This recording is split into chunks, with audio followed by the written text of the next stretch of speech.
Espero en Dios se encuentren bien. Está con ustedes Wendy Barba para el Rincón del Purgatorio. El tema de hoy se titula Casi todas las personas deben pasar por el purgatorio antes de merecer el cielo.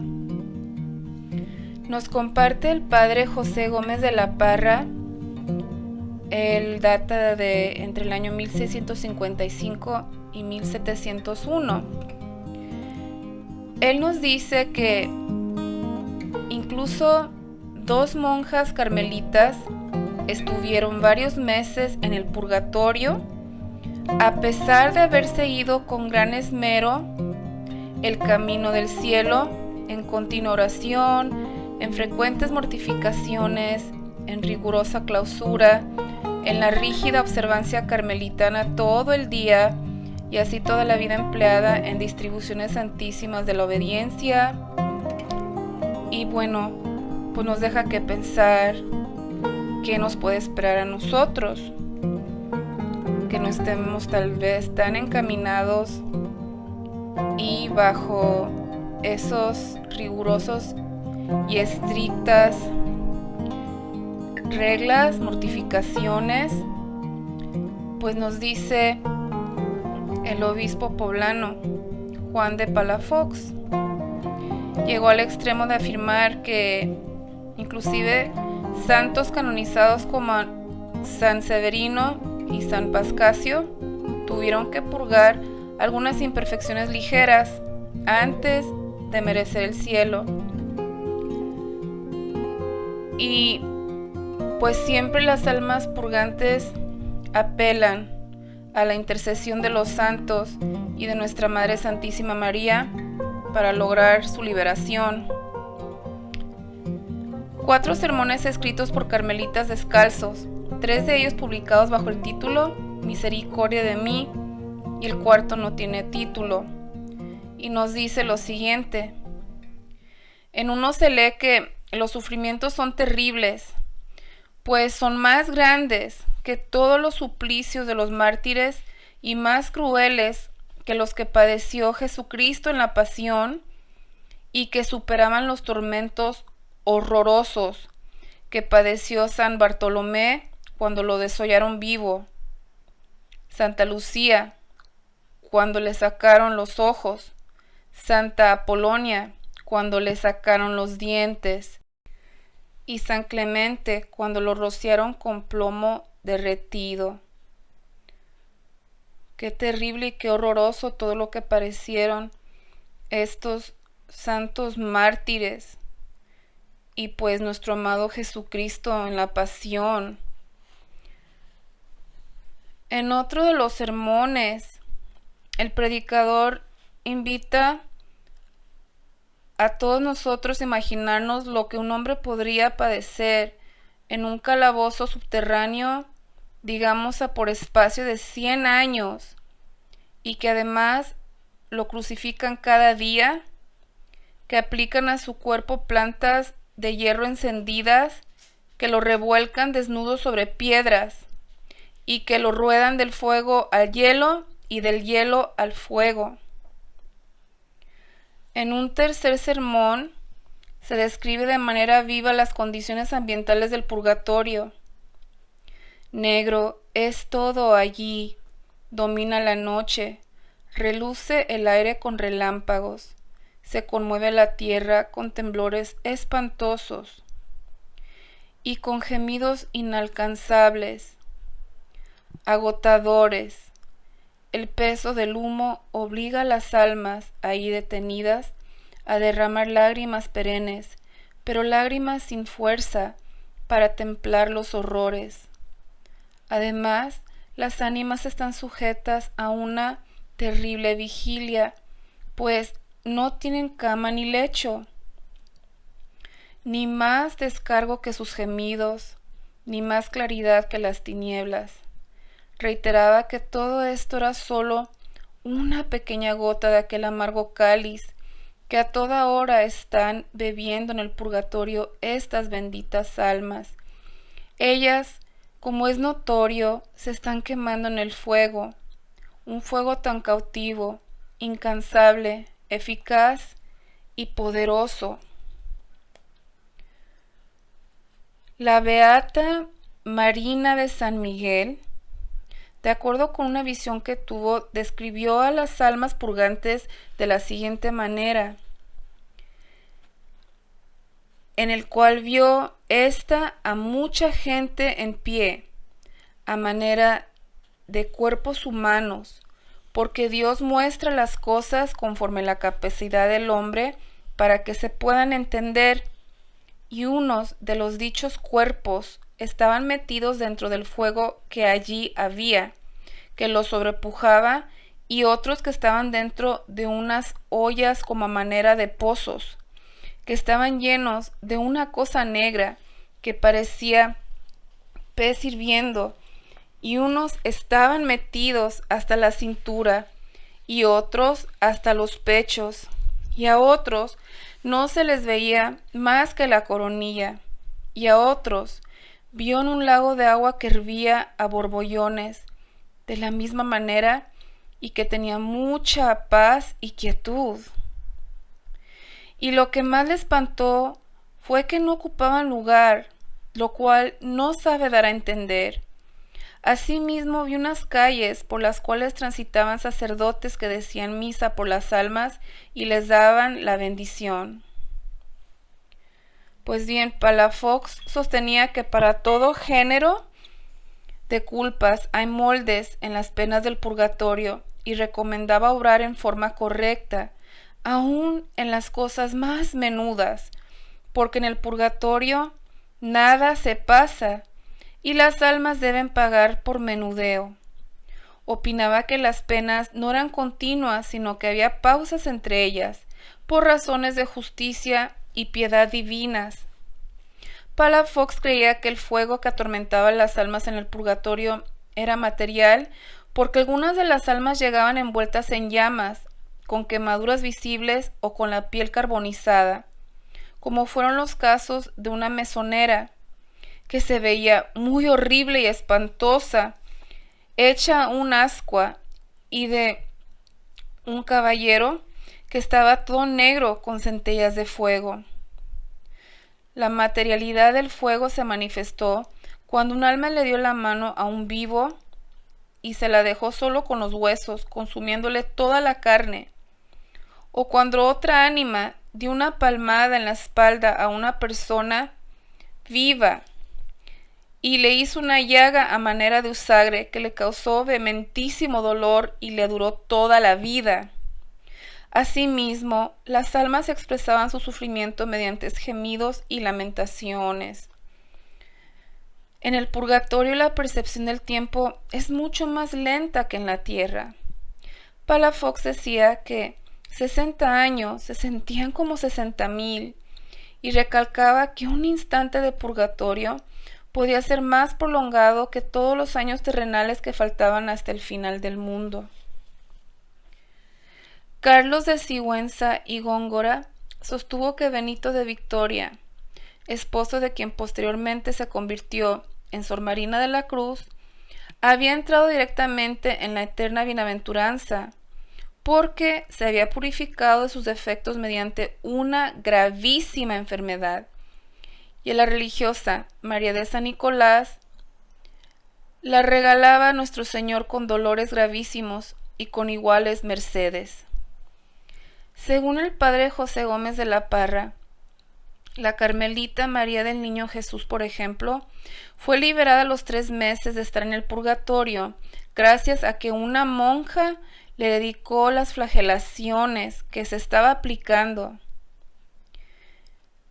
Isabel de la Encarnación logró reducir mediante acciones similares a 11 años de purgatorio los 30 que debía cumplir una correligionaria suya, según la sentencia que Dios le había aplicado.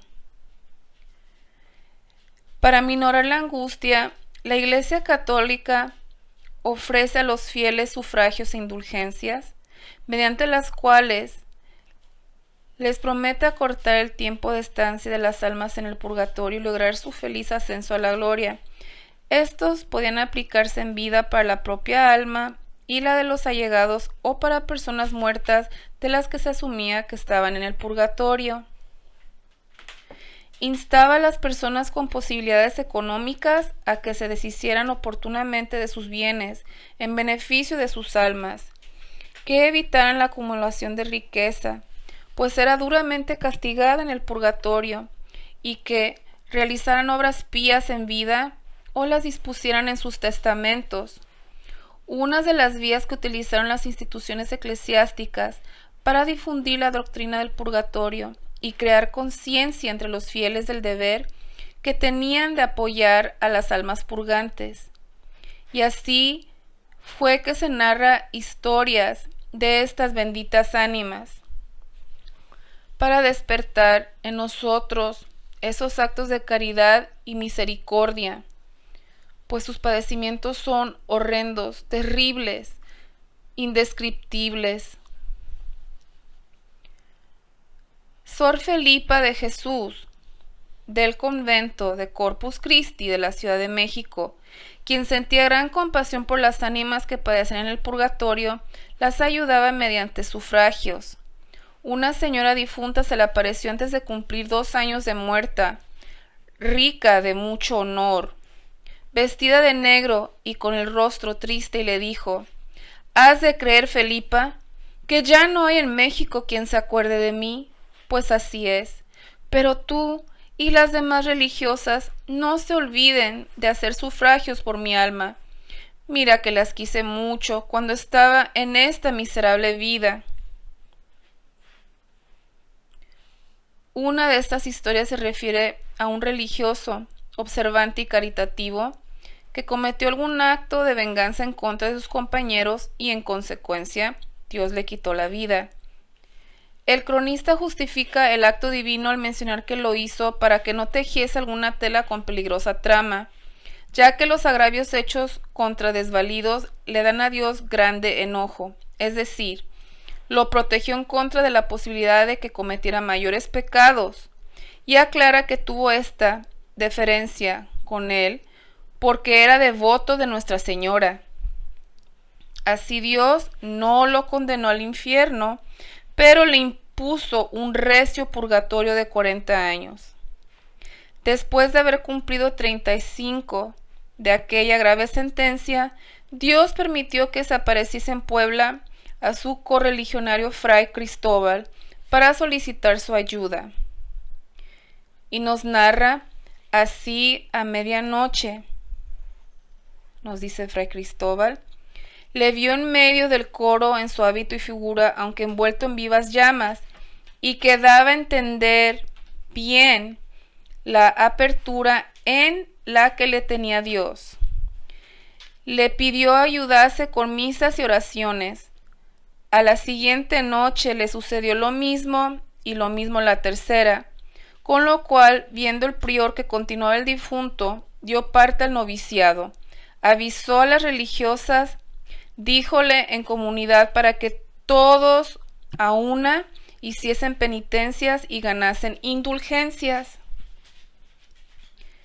A la quinta noche, a la hora de entonar el Te Deum, el sujeto volvió a aparecerse a Fray Cristóbal, ahora rodeado de luces, revestido de glorias, no en tormentos, en el centro de un globo de cristal que vertía resplandores. Le vio resplandeciente y muy risueño en alegría y regocijado. Finalmente voló por los aires como si fuera un cometa, dejando a nuestro hermano muy gozoso de tener en el cielo un protector. El alma purgante se había ahorrado 5 años de purgatorio y logrado su anhelo de ingresar al paraíso. Pero no solo ella había resultado beneficiada, sino también Fray Cristóbal, que en adelante tendría un protector en el cielo, que en reciprocidad de la ayuda recibida, lo auxiliaría a su vez para alcanzar la gloria al momento de su muerte. El hecho de que esta historia se refiera a un religioso carmelita descalzo parece intencional, pues como señalé, la doctrina sobre el purgatorio sostenía que casi todas las personas deben pasar por el purgatorio antes de merecer el cielo. una monja española llamada Francisca del Santísimo Sacramento, perteneciente al convento de Carmelitas Descalzas de Pamplona, su propósito fue crear conciencia entre sus lectores sobre la importancia de socorrer a las pobres ánimas,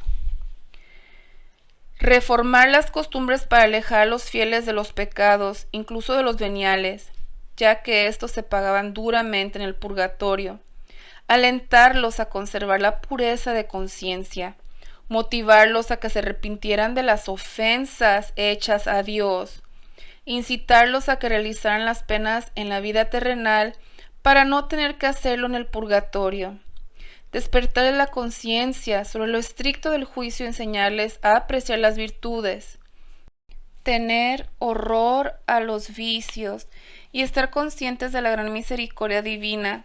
Además, pretendía encomendar su propia alma a las ánimas purgantes y así garantizar su salvación eterna. Palafox sostiene en su obra que Dios castigaba más severamente a quienes habían sido religiosos en vida que a los que habían sido laicos, y que algunos castigos eran absueltos en la tierra. En el año 1616, una correligionaria de Sor Francisca que había muerto el 16 de agosto del año 1615 y que había sido prelada de su convento, se le apareció con su hábito, capa y velo. Dijo que estaba en el purgatorio por no haber tenido llaneza con la prelada, haber tenido en la celda dinero y otras cosas a causa del adorno del santo cuerpo, por la falta de la atención con que solía estar en el oficio divino y por su lengua. Aclaró que había tenido que sufrir su purgatorio en el coro del convento y que en el momento de la aparición estaba en un pozo de fuego. Otro ejemplo de castigos absueltos en la tierra fue el de una religiosa llamada Gertrudis, que vio a una compañera suya después de muerta, a su lado, en la silla del coro. Las primeras veces no se atrevió a hablarle, pero, dado que la situación se repetía, un día le preguntó qué estaba haciendo allí. El alma le contestó que estaba abrasado de fuego, porque en vida solían charlar juntas durante el oficio divino. Entre las visiones que tuvo la carmelita Isabel de la Encarnación está la de los obispos poblanos Diego Romano y Alfonso de la Mota y Escobar, quienes después de sus muertes tuvieron que pagar su purgatorio en el convento de Carmelitas Descalzas de Puebla. Los obispos asistían a todos los actos de comunidad en sus trajes y vestiduras de obispos, y cruzando los brazos sobre el pecho iban siempre delante de las religiosas al coro, a la recreación, al refectorio, al fregado y al barrido, que se acostumbraba los sábados. Cuando entraban o salían del coro o de otra parte, se hacían una profunda reverencia el uno al otro. Al entrar en el coro se juntaban los dos en el medio para hacer inclinación humilde y reverente al Santísimo Sacramento. Mas luego se volvían y haciendo media inclinación a la imagen de la Santísima Virgen, que está siempre como prelada precediendo en la testera del coro, se iban cada uno a su lado, ocupando los lugares inmediatos a la reja que cae a la iglesia. El señor Romano a la mano derecha, el señor Mota al lado siniestro. Conforme la comunidad se sentaba o levantaba, se levantaban y se sentaban. Al decir el Gloria Patri, se postraban de calidad que casi llegaban con la cabeza al suelo. Y si las religiosas se hincaban y besaban la tierra, hacían lo mismo estos dos dichosas almas con grande sumisión. Para todos ofrecen estas circunstancias resplandecientes luces que nos alumbran para corregir nuestros descuidos y ejercitar con fervor nuestros ministerios santos y sagrados. Finalmente la visión concluyó en que, con el apoyo de la comunidad carmelitana, ambos lograron ser absueltos y pudieron ingresar al cielo. Cuando los deudos no reaccionaban ante las peticiones de las ánimas, éstas llegaban a presionarlos mediante actos violentos. Les platico que al fraile Agustino Francisco de Medina, residente en Veracruz, se le aparecieron 3 almas del purgatorio, una noche que ya estaba acostado. Dijeron sus nombres, expusieron sus peticiones y se quejaron de que sus parientes no los habían apoyado con sufragios. Una de las almas dejó estampada su mano en la tapa de una caja de madera, próxima a la cama del fraile, al tiempo que nombró a una persona. Al fraile le dio tal susto que cayó desmayado. Cuando amaneció, mandó llamar a la persona mencionada por el ánima y ella reconoció en la marca de fuego las manos de su suegro. Juan de Palafox y Mendoza refiere que cuando él era obispo de Puebla de Los Ángeles en el año 1648, a un religioso se le apareció el ánima de una sobrina suya pidiéndole misas, pero él no le creyó. Entonces la sobrina se apareció a su madre, que estaba en cama, acompañada de 2 de sus primos. Como seguían sin hacerle caso, el alma estampó la mano en la manta de la cama, dejando impresos así de fuego los 5 dedos. Agustín de la Madre de Dios relata 2 historias similares, también del ámbito poblano. En 1621, una noche, el gobernador indígena de Nopaluca, Miguel López, quien recientemente había perdido a su hermana María, estaba dormido cuando su mujer, Catalina Montañez, escuchó que la llamaban por su nombre. Como la sala en que dormía estaba oscura, no vio quién la llamaba y atemorizada despertó a su marido para contarle lo que pasaba. La noche siguiente, Catalina volvió a oír la misma voz que lastimada le decía: «Catalina Montañez, ¿por qué no me escuchas?». Entonces le preguntó quién era, y la voz le respondió: «Soy yo, doña María, hermana de don Miguel, tu marido, que fallecí en Acatzingo y ando en pena del purgatorio, por mis culpas y por el poco respeto que tuve a mi marido y hermanos». Al preguntarle a Catalina el motivo de su visita, solicitó que su hermano mandara decir 12 misas por su alma, pero las misas oficiadas no fueron suficientes para liberar a María del purgatorio, por lo que volvió a regresar cada 8 días. Venía con tan grande ruido que hacía estremecer el aposento. Llegaba a las 8 de la noche, cuando la familia estaba cenando, o a las 10, cuando ya todos estaban acostados. Don Miguel oía aquel ruido espantoso, y aunque sabía que no se debía a causas naturales, nunca vio a la difunta. Por esta razón, le pedía a su mujer que hablara con ella. Durante una de las visitas, María mostró sus pies a Catalina, en un globo de vivas llamas, hincada de rodillas y con grandísimas aflicciones, y a su lado un ángel, que según le dijo ella, era el de su guarda, muy hermoso y muy resplandeciente, un hombre venerable y anciano al otro lado, con la barba blanca y larga, y con una vestidura rica y muy honesta que llegaba hasta los pies, y luego desapareció esta visión, y volvió a la difunta a hablar a su cuñada. Como el hermano de la difunta se mantenía escéptico y no mandaba decir las misas, María advirtió a su cuñada que en su próxima visita dejaría una señal. La noche siguiente, Catalina y sus sirvientes oyeron desde el estrado donde se encontraban que las puertas del aposento se cerraron con ruido estrepitoso, para luego volver a abrirse con gran furia. Pensaron que se trataba de un temblor o que había algún intruso en la casa. Todos se levantaron y Catalina ordenó a una de sus sirvientas que tomara una vela y revisara el aposento. Después de informarle que estaba vacío, Catalina la alcanzó y al tocar la puerta sintió calientes sus manos, con un modo de calor que no quemaba, sino que se mostraba. Dedujo entonces que aquel ruido lo había hecho la difunta y que venía a dejar la señal anunciada. Al revisar la puerta, advirtió en la parte interior una señal como fuego, muy caliente y encendida. Se trataba de una mano de persona humana, con la palma y 5 dedos estampada en la tabla.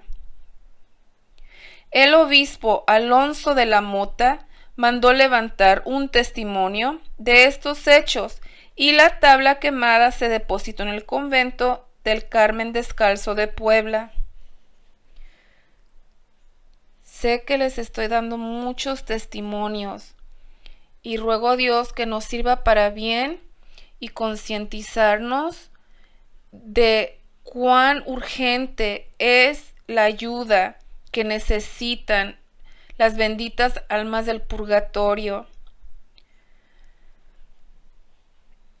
Hay un caso que sucedió también en el año 1627 a una señora de buena posición económica que era sencilla y virtuosa, cuyo nombre se reservó el cronista. Cierta noche, cuando estaba en su aposento, oyó una voz que la llamaba con insistencia, y al preguntar quién era, respondió que era una amiga suya que llevaba 10 años en el purgatorio. Como hasta ese momento sus herederos y su albacea no habían hecho sufragios por su alma, Dios le había dado licencia para volver a la tierra a solicitarlos. La amiga mandó decirle 16 misas y adquirió muchas indulgencias para ella, pero estos sufragios no fueron suficientes, porque regresó para pedirle que continuara con las misas y que solicitara a los frailes y monjas del Carmen Descalzo que hicieran lo mismo. La mujer se mostró dispuesta a realizar esta encomienda, pero le pidió que dejara alguna señal para que le creyeran. Entonces, cuando el alma volvió en la noche, removió un candelabro encendido que estaba sobre una cajita de costura en el estrado e imprimió sus manos en la tapa de la misma, dejando una estela de humo. Al día siguiente, la mujer abrió el costurero y vio estampada en la tapa una mano de mujer por la parte que caía hacia adentro, y estaba tan señalada y honda como si con una mano de hierro ardiendo la hubieran esculpido. La siguiente noche volvió la difunta para cerciorarse de que su amiga había visto la señal, recordarle que a Dios le agrada mucho que los fieles pidieran por las ánimas purgantes, y decirle que esa señal podía ser para edificación y provecho de los prójimos, y para que se aumentase la devoción con las ánimas del purgatorio, y así ofreciesen por ella oración y sufragios, y que la cajuela se la entregase a los padres carmelitas, porque ellos la guardarían con veneración.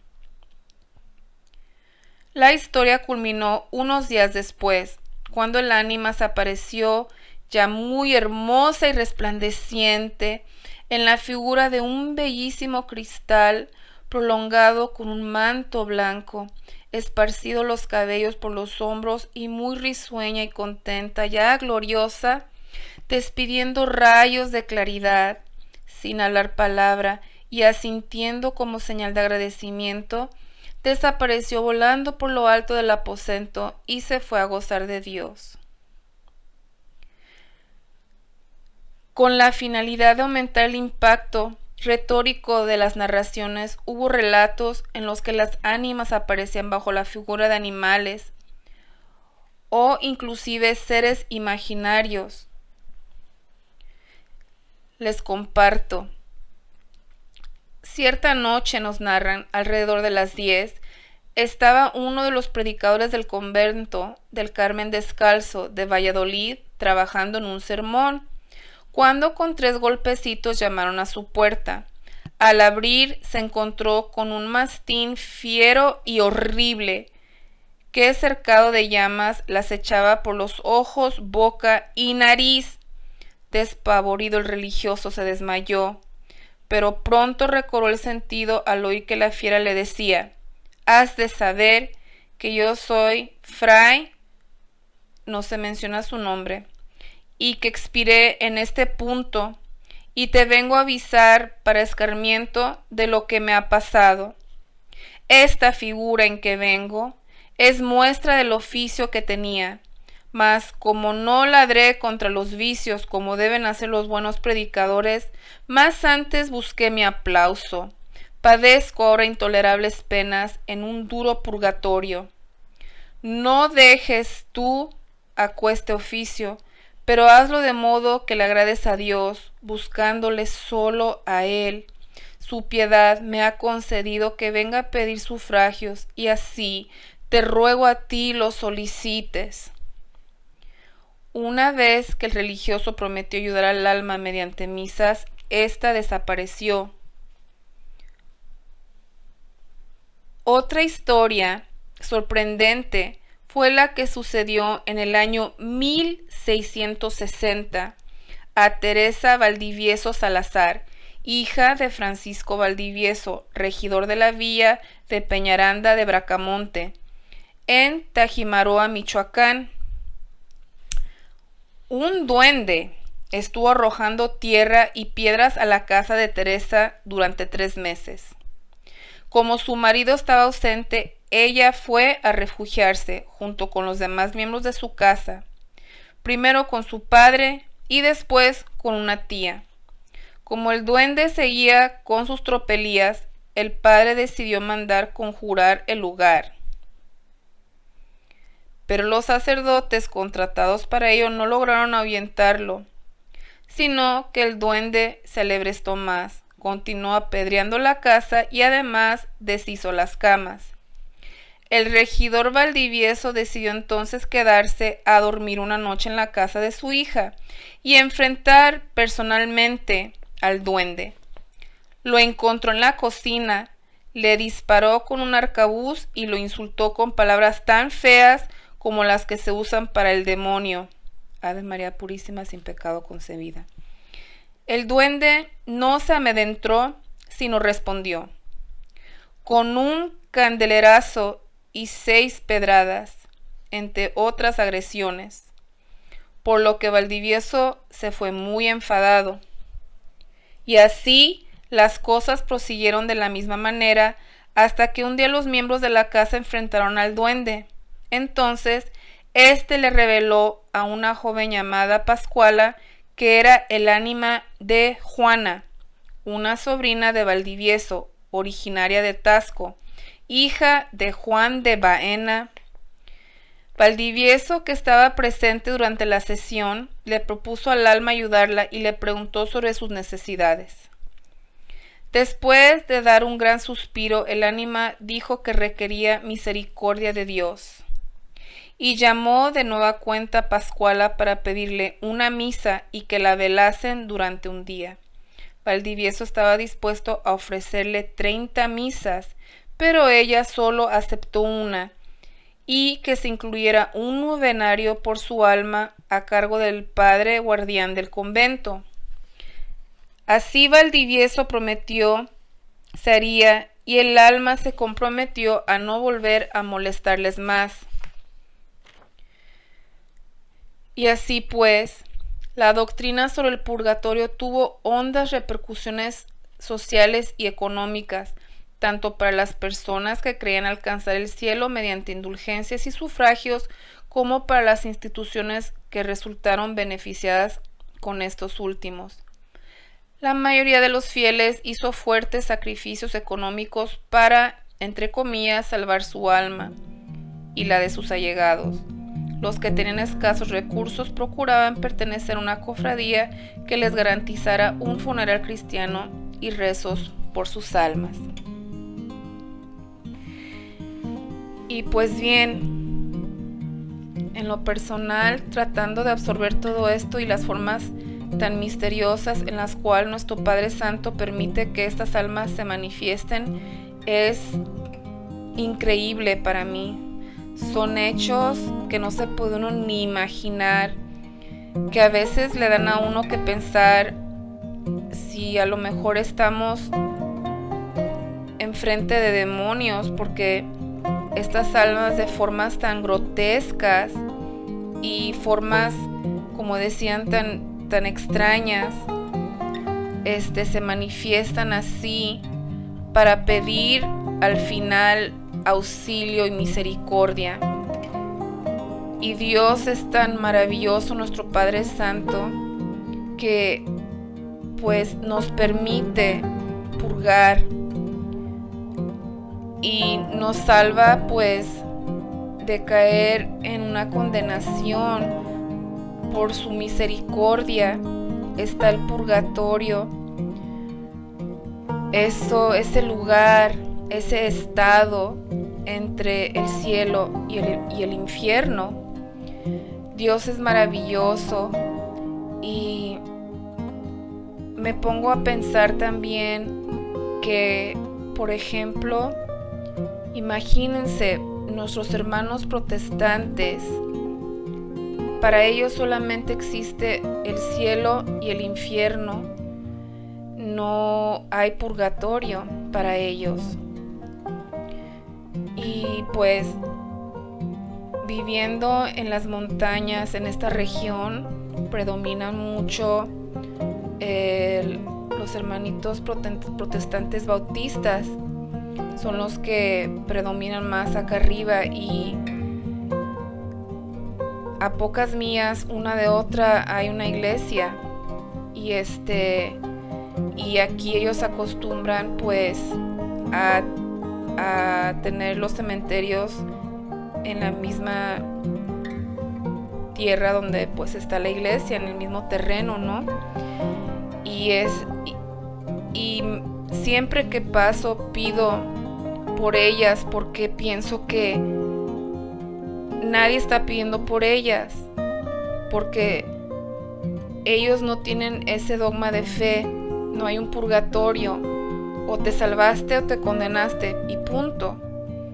Entonces les encargo de corazón que oren mucho por nuestros hermanos separados, por los hermanos protestantes. He conocido a muchos de ellos y en verdad tienen una fe y un amor a nuestro Señor Jesucristo increíble. Tienen un amor sincero y profundo por nuestro Señor. Pero pues carecen de todas las bendiciones que ofrece la Santa Iglesia Católica.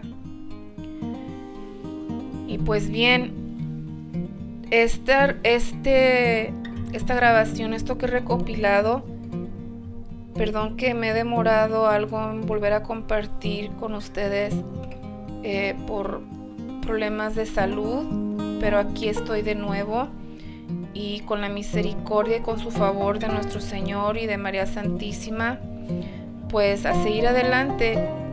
Vamos a echarle muchas ganas, vamos a tratar de seguir instruyéndonos en cómo podemos auxiliar a las almas. Y yo creo que lo que nos sacude pues son estos testimonios que son tenebrosos, que son horribles de imaginar, ¿no?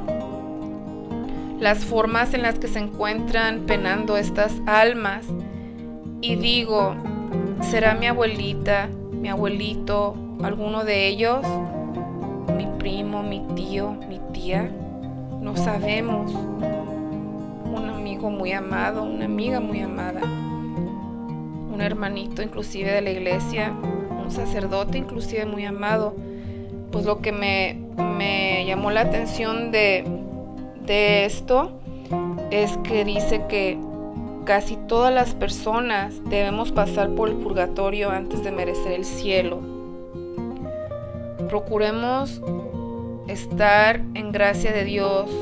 Es un mundo tan difícil, cada vez se va intensificando la fuerza del maligno en la humanidad, va agarrando mucha fuerza, y a veces pues perdemos el enfoque de lo que en verdad es importante, que es la fe, que es nuestra iglesia, que es el apoyo en la comunidad, en la oración, que aunque estemos en lugares remotos, que aunque a lo mejor no haya comunidades de oración, que a lo mejor no hay un santísimo expuesto y pues a duras penas se oficia la Santa Misa los domingos o uno que otro día entre semana,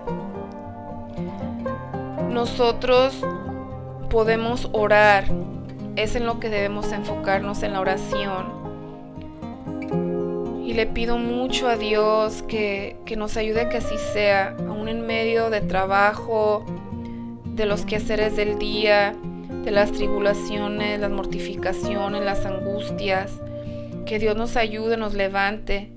En medio de la enfermedad, a veces caemos, estamos como que deprimidos, como que con ansiedades,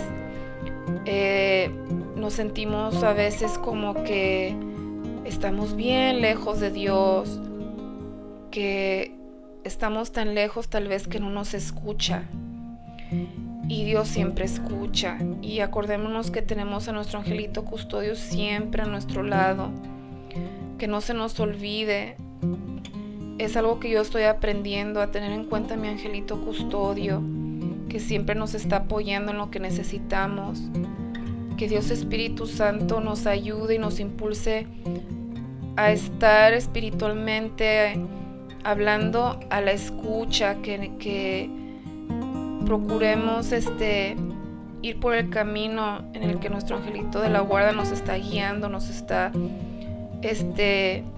aconsejando. Ahora sí que tal vez no a través de su presencia misma, pero a través de personas que nos aman, de nuestros sacerdotes, de hermanos de las comunidades de oración. Dios es maravilloso, Él nos habla de muchas formas. Y procuremos estar siempre invocando al Espíritu Santo, pidiendo discernimiento para que el enemigo también nos aproveche, ¿no?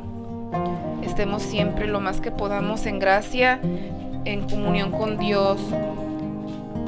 Y bien, pues les dejo con esta grabación que nos da mucho que pensar y reflexionar, y no tanto como para infligir un terror, un espanto en ustedes cuando estén escuchando todo esto, sino que es más bien un llamado de amor y de misericordia y de caridad, un llamado que las almas necesitan.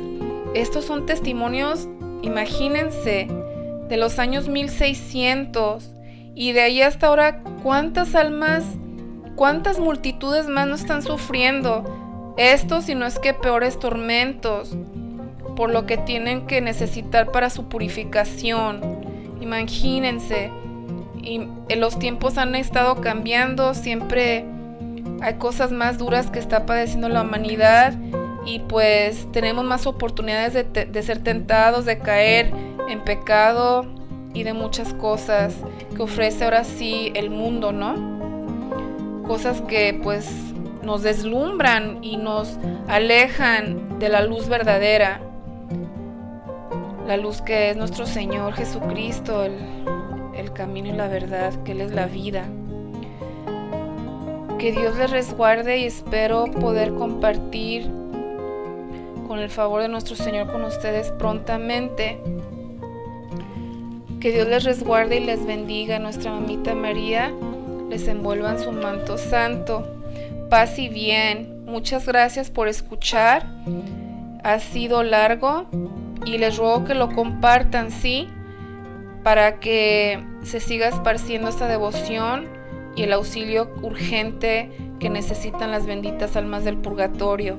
Y no solamente en el mes de noviembre, sino siempre, todos los días de nuestra vida mientras estemos vivos, ser auxiliadores de ellas. Hasta muy pronto. Quedó con ustedes Wendy Barba para el Rincón del Purgatorio.